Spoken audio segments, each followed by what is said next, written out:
మా ఇంట్లో వచ్చేసి 7 రోజులు వారంలో ఉంటే 5 రోజులు కంపల్సరీ నాన్ వెజే తింటాం. చికెన్, మటన్, ఎగ్స్ అన్నీ కలుపుకొని అనేస్తున్నాను నేను. 2 డేస్ స్కిప్ అవుతాం అంతే.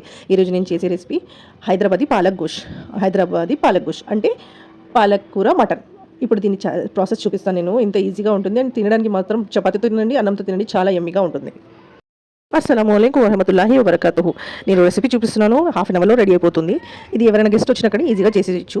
బస్ పాలకూర ఉండాలి ఇంట్లో తప్పకుండా. ఇది చూసుకోండి, కుక్కర్లో 75 ml సన్ఫ్లవర్ ఆయిల్ యాడ్ చేసి దాంట్లో పావు కిలో 250 grams ఆనియన్స్ సన్నగా తరిగినవి యాడ్ చేయాలి. దాని తర్వాత 1.5 టేబుల్ స్పూన్ అల్లం వెల్లుల్లి పేస్ట్ పచ్చివాసన పోయే వరకు కొంచెం దాన్ని కలుపుకోవాలి. దాని తర్వాత 5 పచ్చిమిర్చిలు మధ్యలోంచి కట్ చేసినవి. దాని తర్వాత 1 kg మటన్, ఇది బోన్లెస్ మటన్, బాగా కడిగి పక్కన పెట్టుకున్నాను వాటర్ అంతా పోయే వరకు. దాని తర్వాత దీంట్లో యాడ్ చేశాను.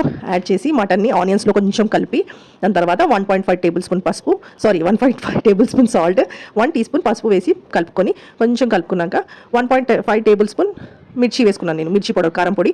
మీరు మీ టేస్ట్కి తగినట్టు ఉప్పు, కారం, పసుపు చేంజ్ చేసుకోవచ్చు. దాని తర్వాత నేను కుక్కర్ మూత పెట్టి విజిల్స్ పెట్టుకున్నాను. ఒకటి హై ఫ్లేమ్లో, మిగతా 3 స్లో ఫ్లేమ్లో పెట్టుకున్నాను విజిల్స్.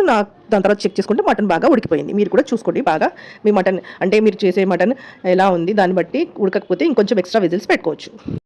ఇక్కడ నేను 1 kg మటన్ యూస్ చేశాను. మీరు మటన్ నచ్చకపోతే 1 kg చికెన్ యూస్ చేసుకోవచ్చు.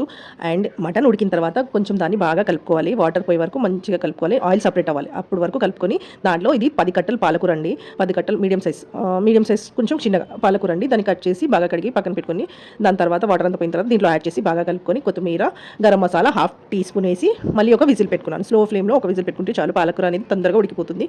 పాలకూర ఉడికిపోయిన తర్వాత దాన్ని బాగా మళ్ళీ విజిల్స్ 1 విజిల్ వచ్చాక మళ్ళీ బాగా కలుపుకోవాలి.